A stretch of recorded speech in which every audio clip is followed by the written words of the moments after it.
नमस्कार दोस्तों, रोहित है।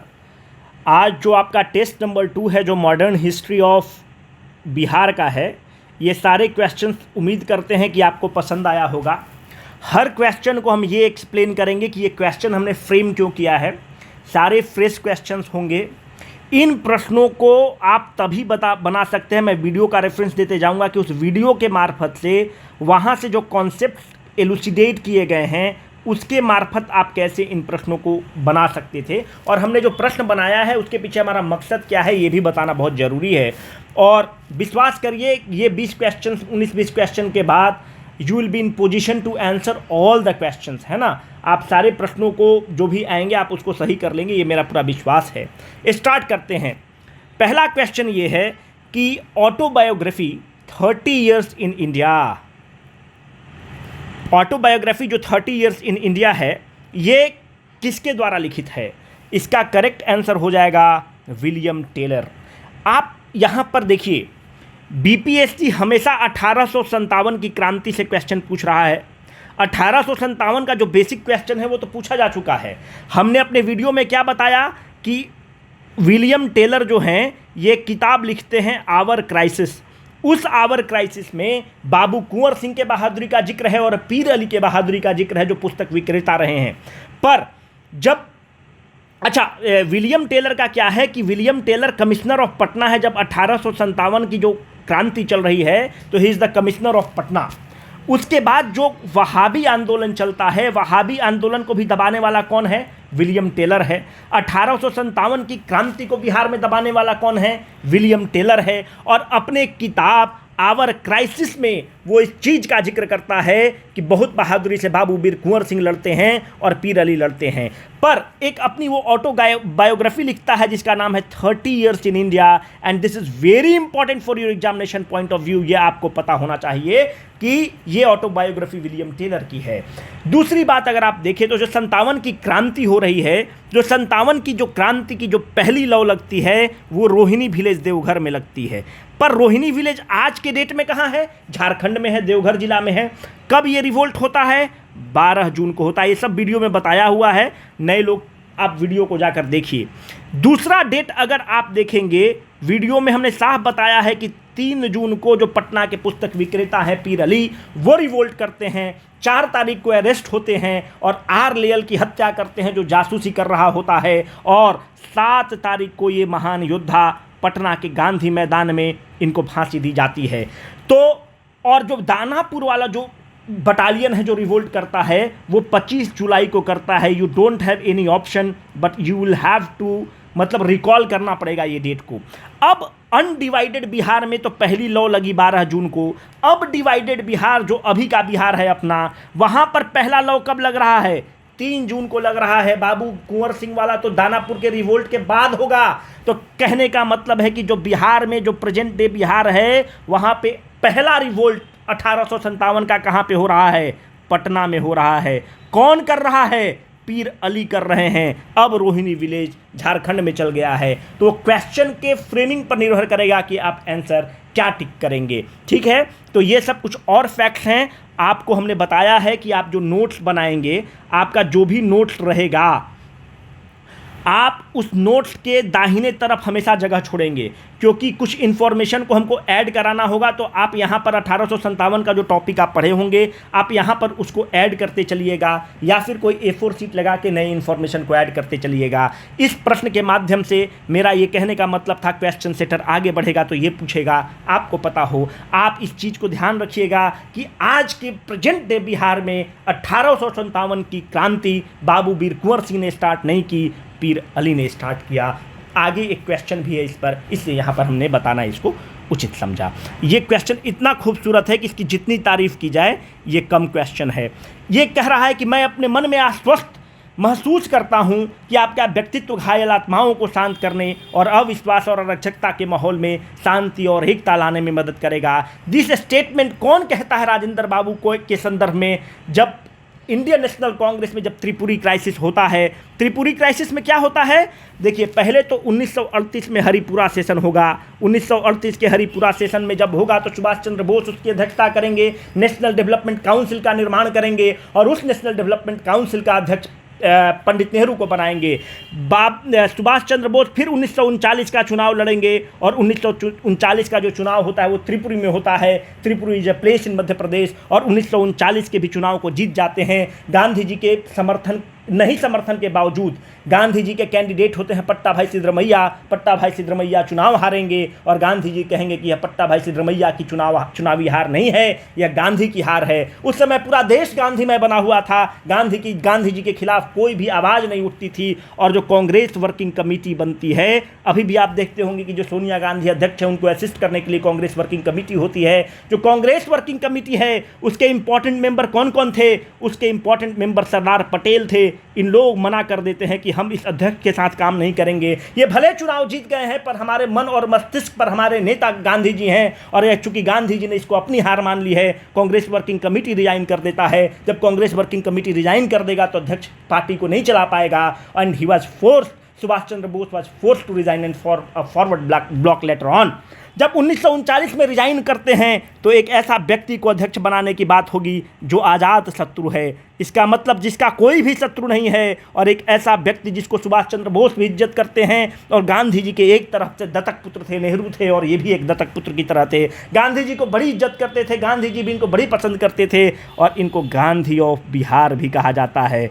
Rajendra Prasad is also called as Gandhi of Bihar. He is also called as Azad Shatru, जिसका कोई भी दुश्मन नहीं है। और ये जो स्टेटमेंट है उस परिस्थिति में रविन्द्रनाथ टैगोर ने राजेंद्र प्रसाद के समक्ष के लिए लिखा था कि इस अराजक माहौल में आप ही इसको चला सकते हैं, आप ही सब चीज़ सौहार्द के साथ इस पार्टी को बढ़ा सकते हैं। तो ये पूरा कंसेप्ट है। अब मामला होता है कि ये प्रश्न हमने क्यों फ्रेम किया। इस प्रश्न को इसलिए फ्रेम किया गया है क्योंकि बीपीएससी आप देख रहे हैं कि स्टेटमेंट वाले प्रश्न फ्रेम करता है, और ये जो आज़ादी का अमृत महोत्सव वाला जो वेबसाइट है वहाँ से हमने इस क्वेश्चन को उठाया है। वहाँ पे अच्छे अच्छे अनसंग हीरोज और जो फ्रीडम स्ट्रगल में जो हीरोज हैं उनके बारे में वर्णन है, हमने वहाँ से इस स्टेटमेंट को उठाया है। और चूँकि राजेंद्र बाबू के संदर्भ में ये कहा गया स्टेटमेंट है, बिहार के हीरो हैं, इसलिए यह क्वेश्चन हम लोग के इम्पॉर्टेंट बन जाता है एग्जाम के दृष्टिकोण से।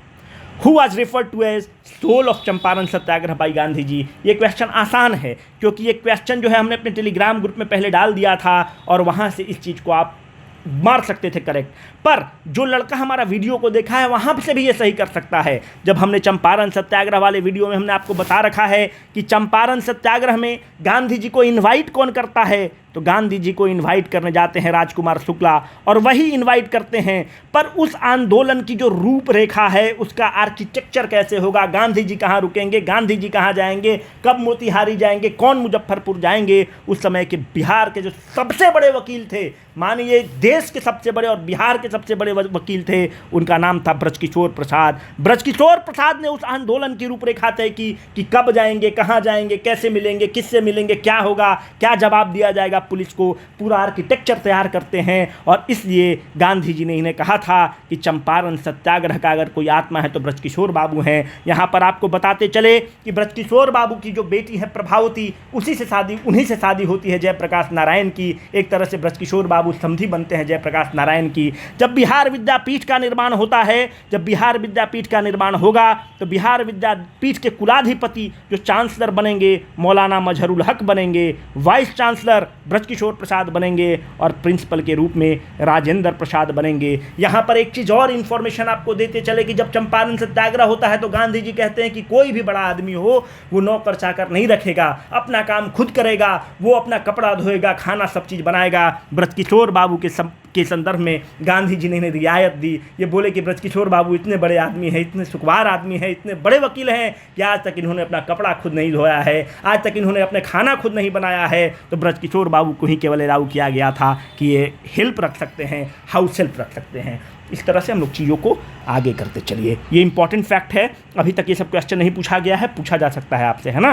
बाबू Kunwar Singh met which freedom fighter of 1857 during his tour to the different parts of the country. Simple question है, इसका करेक्ट आंसर हो जाएगा तात्या टोपे। हमने वीडियो में भी आपको बता रखा है कि बाबू कुंवर सिंह पहले जगदीशपुर रहेंगे, जगदीशपुर से नोखा जाएंगे। ये एक नया इन्फॉर्मेशन है, प्रोफेसर साहब ने अपने वीडियो में बताया है कि नोखा रोहतास के पास है। फिर नोखा से कहाँ निकलेंगे, विजयगढ़ निकलेंगे जो मिर्ज़ापुर डिस्ट्रिक्ट में है। विजयगढ़ के बाद रेवा, रेवा के बाद बांदा, बांदा के बाद कल्पी। कल्पी कहाँ है? जालौन डिस्ट्रिक्ट में है। और इसी जालौन डिस्ट्रिक्ट में तात्या टोपे इनसे मदद मांगने आएंगे और मदद प्रदान करेंगे। और कानपुर की जो लड़ाई होती है जिसमें मोर्चा छोड़ चुके होते हैं नाना साहेब और तात्या टोपे, फिर जब कुंवर सिंह का उनको समर्थन प्राप्त होगा, मोर्चा फिर संभालेंगे और वहाँ पर फिर ये लोग विजयी होंगे। और उसके बाद फिर आजमगढ़ होते हुए, लखनऊ होते हुए, फिर बलिया होते हुए फिर बिहार में आएंगे। तो कहने का मतलब है इसका करेक्ट आंसर तात्या टोपे हो जाएगा।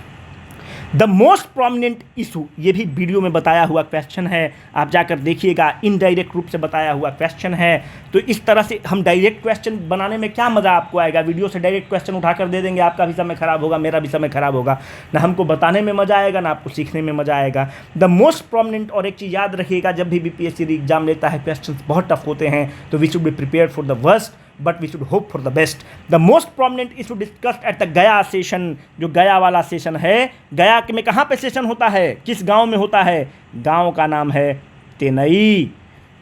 Of Indian national Congress was about what, किस चीज़ के संदर्भ में था? It was proposal to contest election और नॉट। होता क्या है, अगर आप देखेंगे इसके संदर्भ में, तो नन कॉपरेशन मूवमेंट को गांधी जी ने वापस ले लिया। जब non cooperation movement Chauri Chaura के बाद गांधी जी ने वापस ले लिया तो देश में उफान था, देश में जोश था। उस जोश को गांधी जी ने एक झटके में रिजोल्यूशन पास करते हैं बरदोली में और बोलते हैं कि आंदोलन वापस हो गया। उस समय क्या हो रहा है उसके संदर्भ में आप देखें कि गवर्नमेंट ऑफ इंडिया एक्ट 1919 पास हो चुका है। ये किस चीज़ की बात करता है? यह इनडायरेक्ट इलेक्शन की बात करता है। अब गांधी जी एनसीएम के बाद क्या बोल रहे हैं? बोलते हैं कि समाज सुधार करिए, जनता को तैयार करिए, जनता को ये बताइए कि नॉन वायलेंट तरीका से जब पुलिस का दमन होगा फिर भी आप नॉन वायलेंट तरीका से उस चीज़ का विरोध करेंगे, आप वायलेंट तरीका नहीं लेंगे। और गांधी जी कहते हैं कि चुनाव उनाव को छोड़िए, पहले जनता को तैयार करिए। जो गांधी जी की बात कहते हैं, जो गांधी जी की बात मानते हैं और समाज सुधार की बात करते हैं, उसको नो चेंजर कहा जाता है। और जो गांधी जी का विरोध करते हैं और गांधी जी की बात को काट रहे हैं और बोल रहे हैं कि गांधी जी ने गलत निर्णय लिया वापस करके और हमें गवर्नमेंट ऑफ इंडिया एक्ट 1919 के तहत चुनाव लड़ना चाहिए, हमें सदन में जाना चाहिए और जो सरकार की विफलता है उसको वहाँ पर परिलक्षित करना चाहिए, उसको बैकफुट पर ढकेलना चाहिए। जो इस चीज़ की बात करते हैं, जो इस चीज़ की वकालत करते हैं, उसको कहते हैं हम लोग प्रो चेंजर। इसका सबसे मुखर वॉइस था चित्तरंजन दास, मोतीलाल नेहरू और बिहार के केस में श्री कृष्ण सिंह इसके नाम हैं। यहाँ पर देखिए तो एक तरह से कांग्रेस दो धड़ों में बट गया है। बिहार में श्री कृष्ण सिंह गांधी जी का विरोध कर रहे हैं और यहाँ पे नो चेंजर्स के रूप में अगर आप देखेंगे बिहार में तो सबसे बड़ा नाम गांधी जी के साथ है वो है ब्रजकिशोर प्रसाद, दूसरा बड़ा नाम है राजेंद्र बाबू और तीसरा बड़ा नाम है डॉक्टर अनुग्रह नारायण सिंह। तो गांधी जी के दिमाग में ये चीज़ तो स्थापित हो गया कि जो श्री कृष्ण सिंह हैं वो गांधी जी का विरोध कर रहे हैं और गांधी जी के अपोजिट कैंप में चले गए हैं। इसीलिए जब पहला मुख्यमंत्री बनाने की बात होती है तो श्री कृष्ण सिंह गांधी जी के पसंद नहीं रहते हैं, डॉक्टर अनुग्रह नारायण सिंह गांधी जी के पसंद रहते हैं। पर श्री कृष्ण बाबू ने कहते हैं कि हम पार्टी को तोड़ देंगे और पार्टी को बचाने के दृष्टिकोण से डॉक्टर अनुग्रह नारायण सिंह ही ऑफर कर देते हैं और इनकी नाम का अनुमोदन कर देते हैं। क्यों? गांधी जी भी चाहते थे अनुग्रह बाबू बने, क्योंकि गांधी जी को इस चीज़ की टीस थी कि जब कांग्रेस का विभाजन हुआ तो श्री कृष्ण सिंह हमारे विरोधी कैंप में थे।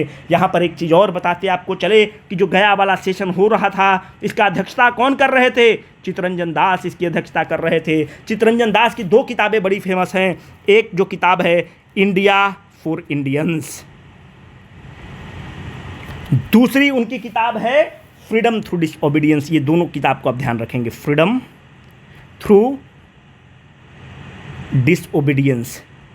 और चित्तरंजन दास जो हैं ये पॉलिटिकल गुरु किसके हैं? सुभाष चंद्र बोस के हैं। और इसी गया सेशन में ये प्रस्ताव रखेंगे कि हम लोग को चुनाव लड़ना चाहिए। गांधी जी और गांधी जी का टीम इस प्रस्ताव को खारिज कर देगा और जब खारिज करेगा तो ये बोलेंगे कि हम एक नई पार्टी बनाएंगे। वो पार्टी कब बनाने की डिक्लेयर कब कर देंगे, अनाउंस कब कर देंगे? 1922 में ही अनाउंस कर देंगे। कहाँ पर अनाउंस करेंगे? जो गया साइड के लोग हैं उनको पता है कि वहाँ पर एक जगह है टेकारी, हम लोग औरंगाबाद से नज़दीक पड़ता है टेकारी। और जो टेकारी में महाराज थे, टेकारी के राजा थे, और वो जो महाराज हैं वो किसके क्लाइंट थे? उस समय का बहुत बड़ा वकील है, बहुत बड़ा नाम है मोतीलाल नेहरू। मोतीलाल नेहरू के क्लाइंट रहे हैं। इस राजा टेकारी के घर पर 1922 में ही मोतीलाल नेहरू और चित्तरंजन दास डिक्लेयर कर देंगे कि हम एक पार्टी बनाएंगे जिसका नाम रहेगा कांग्रेस राज्य पार्टी। और फाइनल जो इसका जो फाइनल जो होगा, मतलब जब होगा आप उत्तर मारेंगे 1923, 1922 मत मारिएगा, यहाँ पर डिक्लेयर किया गया,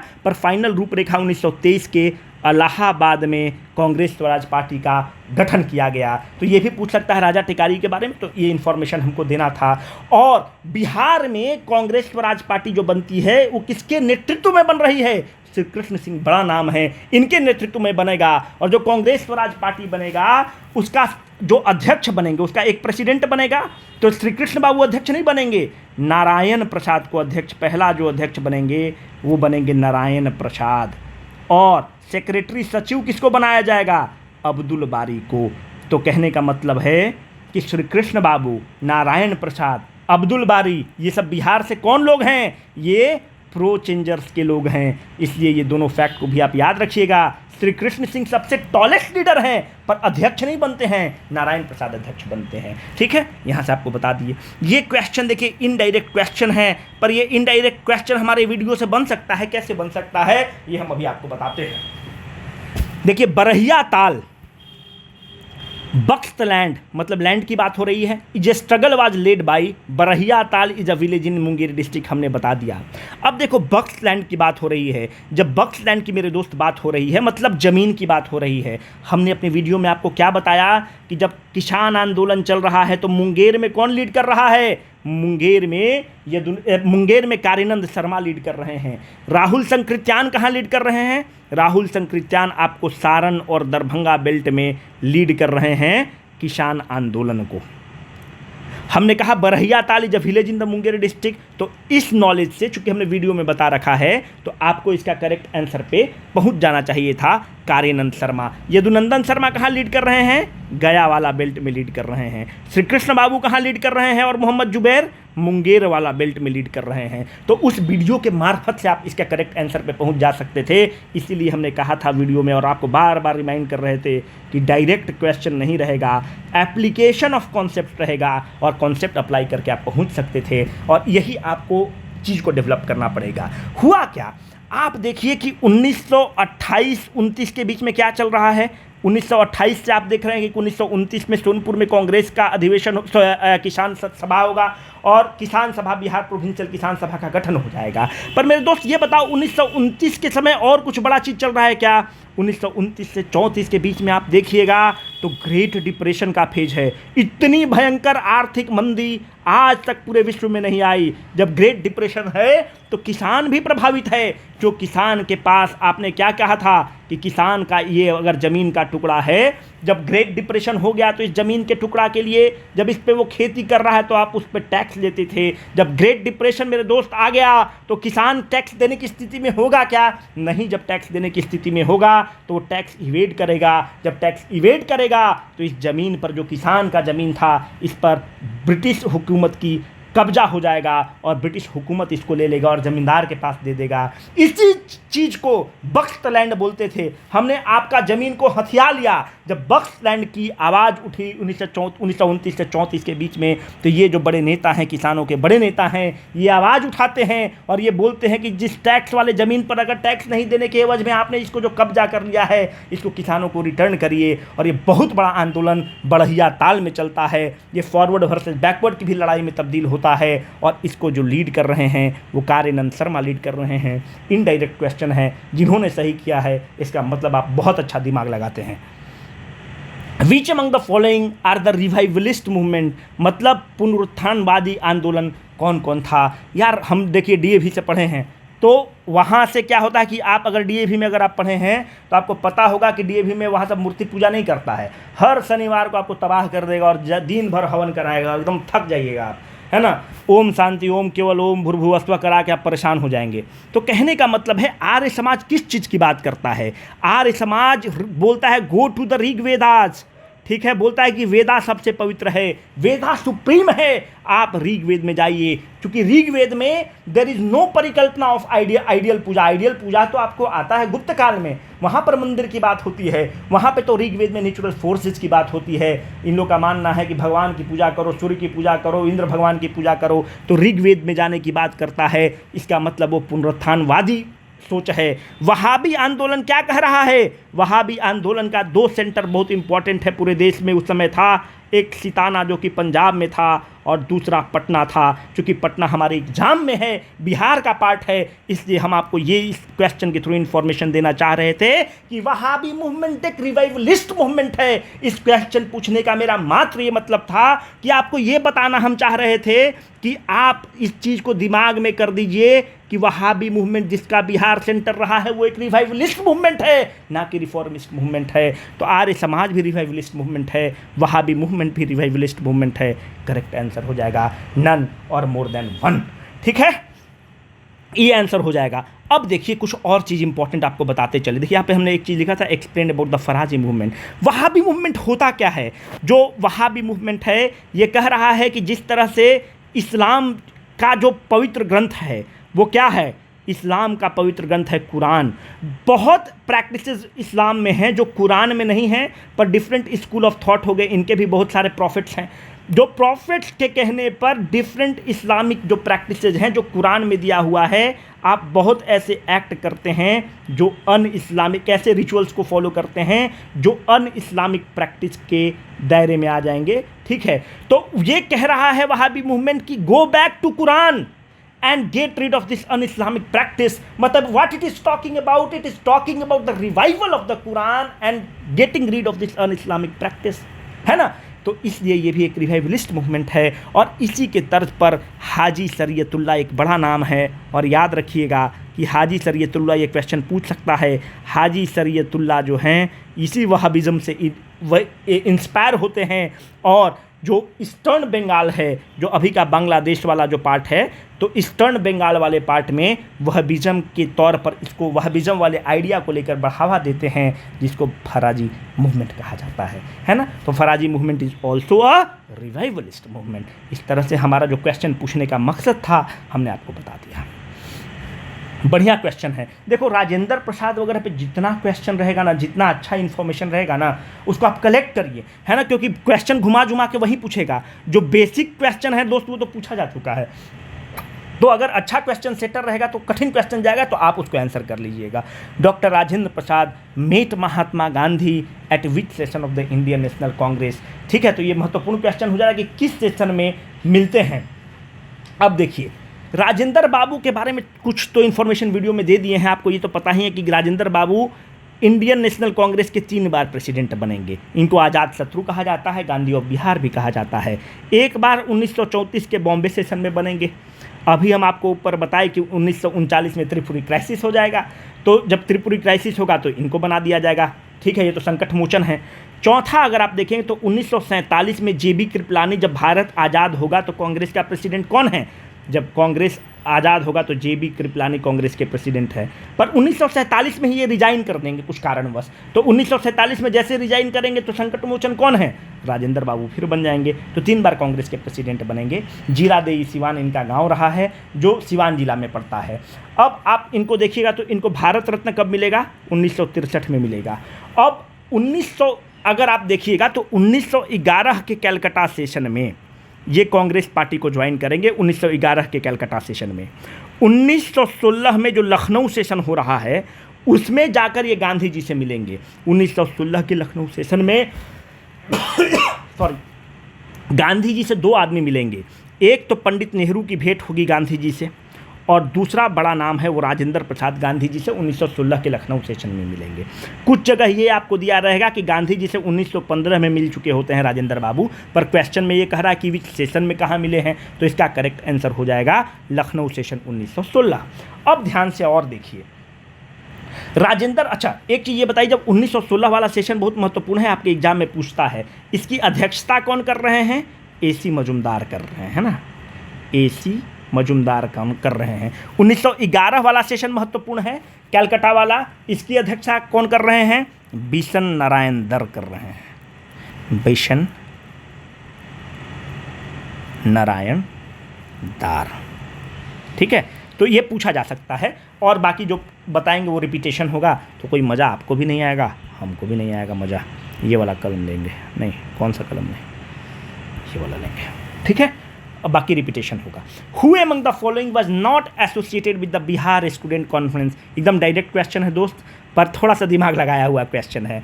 अब देखिए इसका करेक्ट आंसर हो जाएगा जयप्रकाश नारायण। कैसे होगा ये देखो, जयप्रकाश नारायण जो है इनका जन्म कब है, ये वीडियो में हम क्वेश्चन में बता चुके हैं कि 1902 में सितब दियारा में इनका जन्म होता है।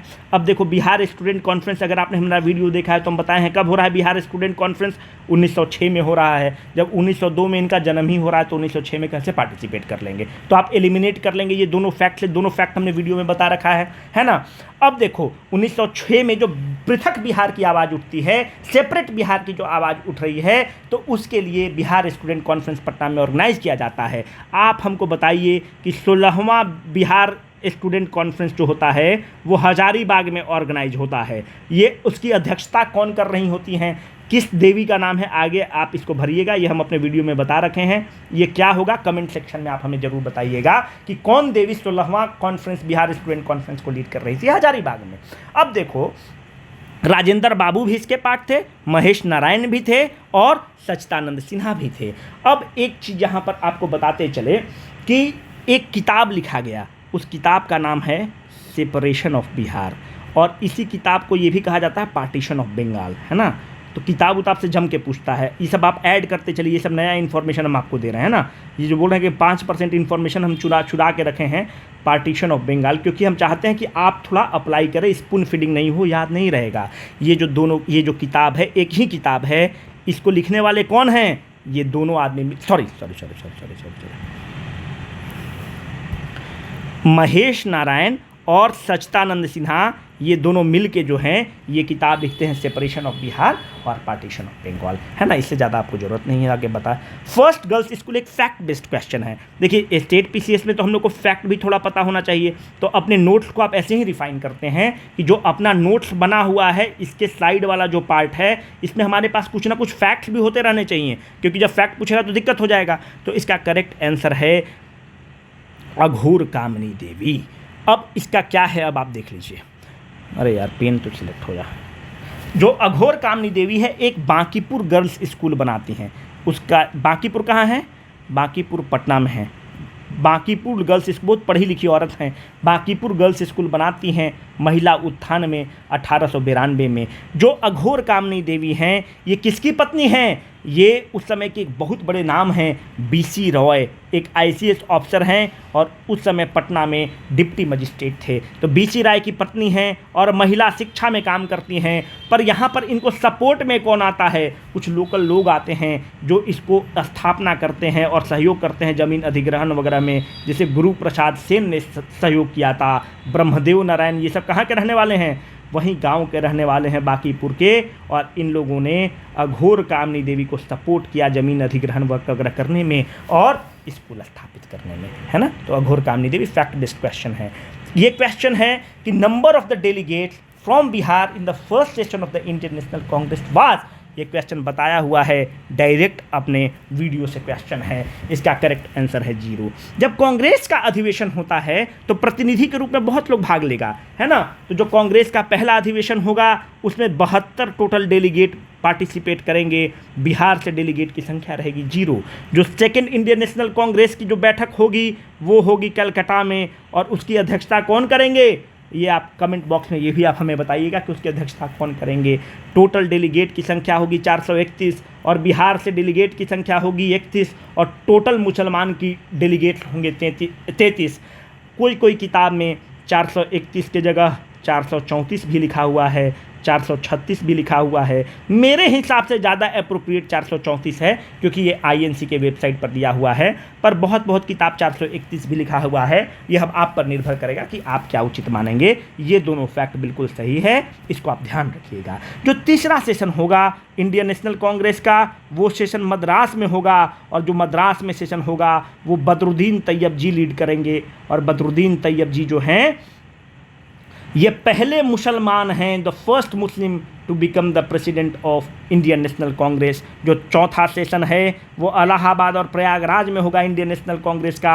और उस समय देश के एक विदेशी आदमी थे जॉर्ज यूल, ये बहुत बड़े इंडस्ट्रियलिस्ट हैं और विदेशी हैं, and he becomes the first foreigner to become the president of the Indian national Congress. और बहुत भारत के पसंद करने वाले लोग हैं। यहाँ से एक क्वेश्चन में कन्फ्यूजन होता है, तो अगर आप मुझे इजाज़त दें तो वो आपको बता दें। इस कन्फ्यूजन ये हो रहा है इस क्वेश्चन में कि एक आप देखिएगा कि साल्ट सत्याग्रह जब गांधी जी लॉन्च करेंगे, जब सॉल्ट सत्याग्रह चलेगा, तो गांधी जी कहेंगे कि जब मैं अरेस्ट हो जाऊंगा तो मुझे, मेरे बाद कौन लीड करेगा उस मूवमेंट को, वो है अब्बास तैयब जी।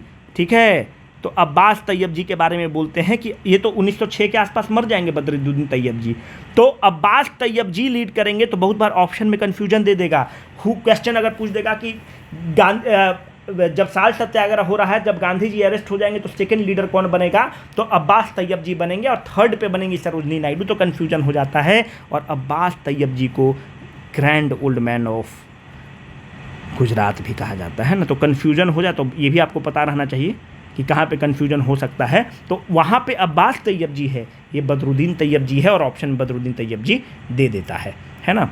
इन विच दिल्ली दरबार इट वॉज डिक्लेयर्ड, अच्छा एक चीज़ यहाँ पे, अच्छा उसमें डालेंगे, इन विच दिल्ली दरबार it was declared that Bihar will be made a separate province. ये सिंपल क्वेश्चन है, हमारे वीडियो में बताया हुआ है, इस पर ज़्यादा हम नहीं करेंगे। करेक्ट इसका आंसर है थर्ड दिल्ली दरबार। क्यों, ये सब बताया हुआ है। ये कब डिक्लेयर कर दिया गया था कि देखो, एक तो दिल्ली दरबार होगा 1877 में, एक दिल्ली दरबार हो जाएगा 1903 में, और तीसरा दिल्ली दरबार हो जाएगा 1911 में। ये कहाँ पे होगा दिल्ली दरबार, अगर आप मुखर्जी नगर के पास आएंगे तो यहाँ पर एक पार्क है, तो उसका नाम है कोरोनेशन पार्क, वहीं पर होता है। जो थर्ड दिल्ली दरबार है मेरे दोस्त, तो दिसंबर 12, 1911 उसी में ये तय कर दिया गया कि बिहार एक अलग प्रोविंस बनेगा, जिसमें बिहार और उड़ीसा मिला हुआ रहेगा और बंगाल से टूट के बनेगा।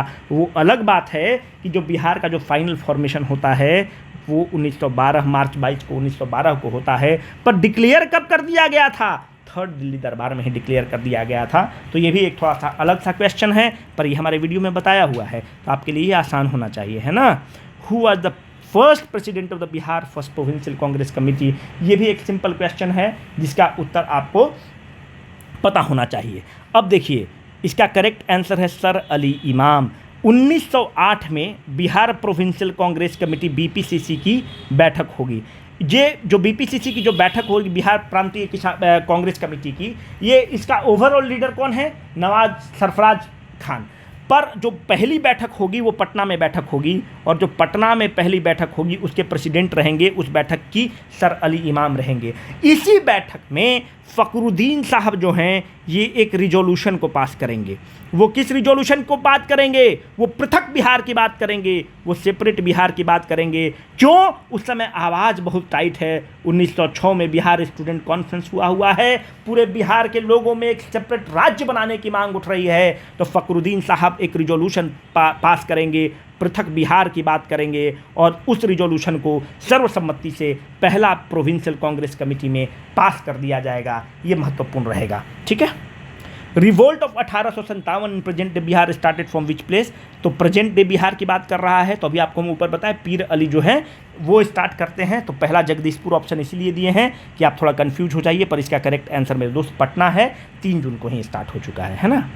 Champaran agrarian committee was headed by, ये डायरेक्ट वीडियो से क्वेश्चन है, सिंपल क्वेश्चन है मेरे दोस्त। इसका करेक्ट आंसर हो जाएगा FG सिलाई, जाकर वीडियो देख लीजिए, बहुत सिंपल ही क्वेश्चन है। इसमें फिर हम लोग आपको पता है कि FG सिलाई चंपारण एग्रेरियन कमेटी के अध्यक्ष बनेंगे, और इसमें रीड साहब इसके मेंबर बनेंगे, गांधी जी इसके मेंबर बनेंगे, रैनी इसके मेंबर बनेंगे, LC अधामी इसके मेंबर बनेंगे, राजा हरि प्रसाद और नारायण प्रसाद भी इसके मेंबर बनते हैं। Go and refer to the video जो प्लेलिस्ट में दिया हुआ है। Which college of the Bihar was once called as the Oxford of the east, जो बिहार से जिस कॉलेज से पढ़े हुए आप लोग हैं, आपको ये पता होना चाहिए। इसका करेक्ट आंसर हो जाएगा पटना कॉलेज। होता क्या है, बिहार में उस समय अच्छे अच्छे कॉलेज खुल रहे थे। जो पटना कॉलेज खुलता है ये 9 जनवरी, डेट सही है 9 जनवरी, 9 जनवरी था या 10 जनवरी, ध्यान नहीं आ रहा, पर 9 जनवरी 1863 में बनता है, शायद 9 जनवरी 1863 को बनता है। बिहार का पहला यूनिवर्सिटी कौन है दोस्त, पटना यूनिवर्सिटी बिहार का बेस्ट यूनिवर्सिटी है, one of the finest university रहा है। अब तो डिग्रेड कर रहा है इसका क्वालिटी, पर एक समय में पटना यूनिवर्सिटी का तूती बोलता था, और ना जाने कितने IAS लोग यहाँ पर बनते थे। और पटना यूनिवर्सिटी का एस्टेब्लिशमेंट कब है, 1917 में, और पटना कॉलेज को ऑक्सफोर्ड ऑफ द ईस्ट भी बोला जाता था। In which session of the Congress, बहुत बेहतरीन क्वेश्चन है मेरे दोस्त, अभी तक इस क्वेश्चन आपको नहीं मिला होगा। विच session of the Congress did Pandit Nehru got the formal entry as a congressman and participated as mayor a delegate? ठीक है, इसका करेक्ट आंसर हो जाएगा। देखो इस तरह के क्वेश्चन को इस तरह के क्वेश्चन को अप्रिशिएट करना स्टार्ट करिए, तभी जाकर आप सीख पाएंगे। देखो पंडित नेहरू विदेश से आ रहे हैं। जब पंडित नेहरू लंदन से आते हैं भारत कब? 1912, और सीधे आके स्वतंत्रता संग्राम में कूद जाएंगे। जब 1912 में भारत आएंगे लंदन से, तो 1912 में कहाँ सेशन हो रहा है? 1912 में बांकीपुर पटना में सेशन हो रहा है। उसके 10 साल बाद एक और सेशन हो रहा है। वो कहाँ सेशन हो रहा है? गया में सेशन हो रहा है। 12 वाला सेशन की अध्यक्षता कौन कर रहे हैं? आर मुधोलकर उसकी अध्यक्षता कर रहे हैं। और इस 12 वाला सेशन में एक चीज़ याद रखिएगा, डेलीगेट पहले डेलीगेट बना, मतलब जो भी कांग्रेस के अधिवेशन में पार्टिसिपेट करते थे उनको डेलीगेट बोलते थे। और उस डेलीगेट में अगर आप पार्टिसिपेट करेंगे तो आपका रहने का इंतज़ाम होगा, आपके खाने का इंतज़ाम होगा, आपका सब चीज़ ध्यान रखा जाएगा। तो उसके लिए फ़ीस लगता था। और इसी बांकीपुर वाला सेशन में 5 रुपया से घटाकर डेलीगेट फीस को 1 रुपया कर दिया गया, ताकि ज़्यादा से ज़्यादा लोग उस कांग्रेस अधिवेशन में पार्टिसिपेट कर सकें। और 1912 वाला सेशन में पंडित नेहरू पहली बार किसी भी कांग्रेस की जो अधिवेशन है उसमें शामिल होते हैं। बांकीपुर अपने पटना में है, और चूँकि पटना से है तो बिहार में 2 ही सेशन हुए हैं। अगर रामगढ़ वाला सेशन को हटा दिया जाए तो ये दोनों सेशन में क्या क्या मेजर डेवलपमेंट हुआ है आपको पता होना चाहिए। गया वाला जो सेशन होता है उसमें सुभाष बाबू भी पार्टिसिपेट करते हैं। क्यों करते हैं? इनके गुरु ही अध्यक्षता कर रहे हैं चित्तरंजन दास, तो इनको पार्टिसिपेट करना तो था ही, है ना। तो इस तरह से आपका मैक्सिमम क्वेश्चन, हमको लग रहा होगा कि आपको मज़ा आ रहा होगा इस तरह का क्वेश्चन करने में। Who shot himself dead while escaping the police arrest in Alipur bomb case? इसका करेक्ट आंसर है प्रफुल्ल चाकी। बहुत सिंपल क्वेश्चन है। प्रफुल्ल चाकी और खुदीराम बोस पिंगली के पत्नी और पिंगली की बेटी को मार देते हैं। खुदीराम बोस को फांसी होता है और प्रफुल्ल चाकी अपना पिस्तौल लगाते हैं और खुद आत्महत्या करते हैं। वो अलग बात है कि आत्महत्या डर से नहीं करते हैं, पुलिस अरेस्ट को इवेड करने के लिए करते हैं। प्रफुल्ल चाकी ने भी कह रखा था चंद्रशेखर आज़ाद की तरह कि हम अंग्रेज़ों से अरेस्ट नहीं होंगे, हम अंग्रेज़ों के द्वारा जिंदा नहीं पकड़ाना पसंद करेंगे। और इसलिए प्रफुल्ल चाकी अपने आप को खुद को गोली लगा लेते हैं। हम लोगों को कोशिश करना चाहिए कि भारत को एक और अच्छा देश बनाया जाए यार, अपने तरह से ईमानदार रहा जाए, कुछ अच्छा किया जाए, है ना। लोग जान दिया है अपने स्वतंत्रता संग्राम के लिए। तो Alipur bomb case Muzaffarpur bomb case है, तो ये भी बहुत महत्वपूर्ण है। तो इसको आपको, ये सिंपल क्वेश्चन है। Who among the following were the pro changers from Bihar? अभी आपको रट के बताए कि प्रो चेंजर्स हैं और नो चेंजर्स हैं। तो प्रो चेंजर्स कौन हो जाएंगे? श्री कृष्ण बाबू हो जाएंगे, अब्दुल बारी हो जाएंगे। क्यों? इन लोग जो स्वराज दल बनता है उसके पायनियर रहे हैं। अब्दुल बारी सेक्रेटरी रहे हैं, राजेंद्र बाबू तो वोकल हैं, ये तो नो चेंजर हैं। ब्रजकिशोर बाबू तो गांधीयन हैं, अनुग्रह बाबू तो गांधीयन हैं, इन लोग नो चेंजर्स हैं, इन लोग जो हैं प्रो चेंजर्स हैं। तो इस तरह से आपको ये पता होना चाहिए, ठीक है। Those who supported the election legislative council. अच्छा एक चीज़ और बता देते हैं आपको। अच्छा वो तो बता चुके हैं ना कि 1923 में एक चुनाव होता है, और जब कांग्रेस स्वराज बताए हैं 1923 में चुनाव हो रहा है। जब 1923 में अब तो स्वराज पार्टी ये बना देंगे तो स्वराज पार्टी बोलेगा कि हम चुनाव लड़ेंगे, तो उसी समय लेजिस्लेटिव काउंसिल का चुनाव हो जाएगा। और उस लेजिस्लेटिव काउंसिल में 12 सीट पर स्वराज दल जीतेगा, और जलेश्वर प्रसाद इसके काउंसिल के जो ये पार्टी बनती है उसके नेता बनेंगे, जो दल के नेता बनेंगे। शिवपुर घाट एक सिंपल क्वेश्चन सोचा आप लोग को दे दे। ये किस पर है? गंगा है, और यहीं पर डगलस गोली चलाता है, बम फेंकता है, और यहीं पर कहा जाता है कि बाबू वीर कुंवर सिंह अपना हाथ काटकर गंगा को दान कर देते हैं, इतने जख्मी हो जाते हैं। Thank you very much. उम्मीद करते हैं कि आपको पसंद आया होगा, वैल्यू एडिशन हुआ होगा। कमेंट बॉक्स में ज़रूर बताइएगा। नहीं पसंद आया होगा तो डिसलाइक का बटन तो आपके साथ है ही, और उसको भी हम लोग एकदम सराखुश स्वीकार करेंगे। और सुधार आप कमेंट बॉक्स में ज़रूर बताइए कि और कैसा लगा आपको। अगर सुधार की गुंजाइश है तो वो भी बताइएगा, है ना। Because there is always the scope for the improvement. बहुत बहुत धन्यवाद, शुक्रिया।